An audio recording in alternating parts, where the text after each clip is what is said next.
Jimmy Kimmel said the big orange guy is said to be feeling blue because soon he's going to understand what it feels like to be evicted from your home in the middle of a pandemic. The big orange guy's daughter, Ivanka, is worried about dad's legacy. Kimmel said her father's legacy? Her father's legacy is going to be a rusted half section of a wall on the border of Arizona. Colbert said despite clinging to the job desperately, Trump is not actually doing any of it. The president has reportedly watched more TV than usual. Colbert said, more? How? Did he move the Resolute desk to a Best Buy? And Colbert said the president's allergy to reality is hitting epic new heights. The White House has directed federal agencies to proceed with budget plans for his second term. Colbert says now that is some industrial strength denial. At a certain point, even Norman Bates was like, I'm starting to think my mom's not looking too great. From the Daily Beast, Seth Meyers and Larry Wilmore talked about life after Trump. Wilmore said, America's long national nightmare is almost over, which for comedians means the task of processing that national nightmare into jokes is nearly over. Thank Jesus. Seth was asked if he feels a personal sense of relief since it was him and President Obama DPing Trump at the White House Correspondents' Dinner 2011 that allegedly pushed Trump to make a run at the presidency. Meyer said, yeah, man, it's a real trip.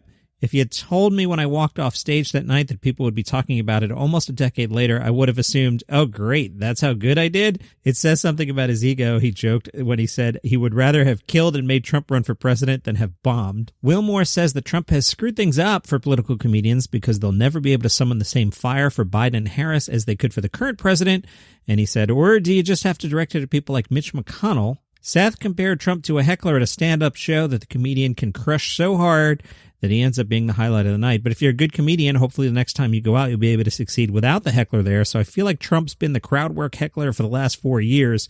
He says his writing staff is ready to flex their muscles and show to your aunt and your dry cleaner and all the people who have said the comedy must write itself. We're all desperate to show that we've actually been writing comedy, and hopefully post-Trump we can prove it. I've been picking away at this Daily Beast interview with Whitney Cummings, and they started talking about Shane Gillis. You remember Shane had been signed by SNL, and then they found some old videos of him, and then they're like, nah, never mind that. So from the Daily Beast, I wasn't even familiar with Shane Gillis when the controversy hit. I do think there needs to be better vetting by people in hiring positions, because SNL should have known about that stuff and at the very least been prepared for it. To your question, I was a fan of Louis C.K. prior to all the stuff coming out about him. Would I attend one of his shows now? I don't know. But would you watch the special? It's like I listen to the Ted Bundy tapes. I love watching murderers give confessions. I've consumed and paid for entertainment featuring murders. Truly despicable people. I think when people try to cancel a comedian, their audience might shift, but in a weird way, it makes them more popular. She was asked if she thinks Louis C.K. is more popular now. I'll chime in. I will say no. Let's see what she says. She said, well, it's hard to tell because we're not touring. I think if Louis did a tour, people would be like, yeah, and I'm not voicing an opinion on what it should be. But I did a gig in Texas maybe a year ago, and I couldn't get through my set because people were like, what happened to Louis? What's the big deal? When I was doing my book tour after the Roseanne stuff, people would ask me, what happened to Roseanne? They still didn't know, and I'd tell them, well, there was this racist tweet, and they'd go, yeah, well, she's crazy. Why is this surprising anyone? We have 3 jobs and just want to watch a funny show for 20 minutes. I think Sarah Silverman had a really elegant take on all of this, saying, can you forgive? Can anyone have retribution? Can anyone get help? I don't think I know the answer, and I think right now we're all in so much pain that we have such a low tolerance for forgiveness right now because everything's so scary. The person next to you at the grocery store is scary right now. Your own brother or sister is scary to you right now. But these people might resurface again on independent platforms without sponsors and networks behind them, and the people that listen or watch, they might not be watching for the right reasons, but I'm sure people want to catch a freak show.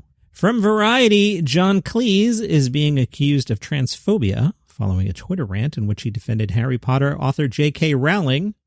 On Sunday morning, a Twitter user asked Cleese about his stance on Rowling's views. Just to catch up there, back in June, Rowling made headlines for stating that she believes one's biological sex is their real sex and criticizing transgender people for erasing the concept of sex.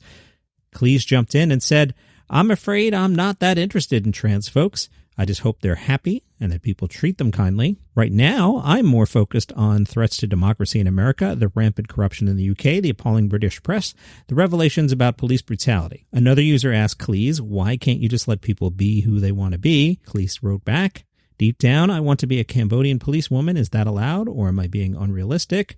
One user pointed out Cleese's superficial understanding of the topic. Cleese responded, yes, my understanding is superficial. One thing, when a woman who was once a man is competing against women who have always been women, I think she has an advantage because she's inherited a man's body, which is usually bigger and stronger than a woman's. Does that prove phobia? Queer Eye star Jonathan Van Ness wrote back and wrote, "Dear John Cleese, you do seem to not only be interested in trans folks, but also adding to transphobia at a time when trans people are being murdered worldwide. Trans and non-binary people aren't being treated kindly." From the AV Club, Alison Brie says, "If you're waiting for a Glow movie, don't hold your breath, because if it does happen, it might take a minute." She says she has faith in the creators that they know how to wrap the story, but knows how hard a movie like that can be to get off the ground. See Community as an example. She said, "I'm a little pessimistic about it actually happening, just in light of everything that's gone on this year and how difficult it is to get anything back into production with COVID. And I'm also part of the Community cast who's been trying to get a movie going for 6 years." Has it really been 6 years? Wow.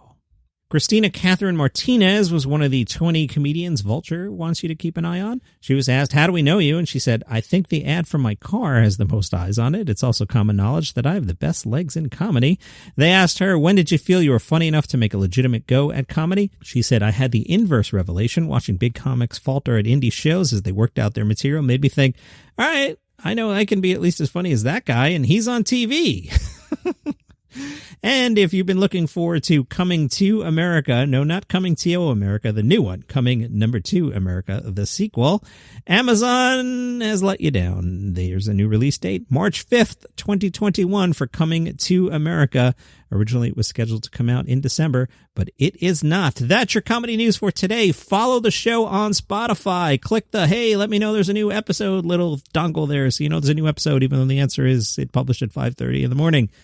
And you can subscribe on Apple Podcasts. We're also on Amazon and Pandora and wherever you get your shows, Google Podcasts. But, follow on Spotify, subscribe on Apple. See you tomorrow.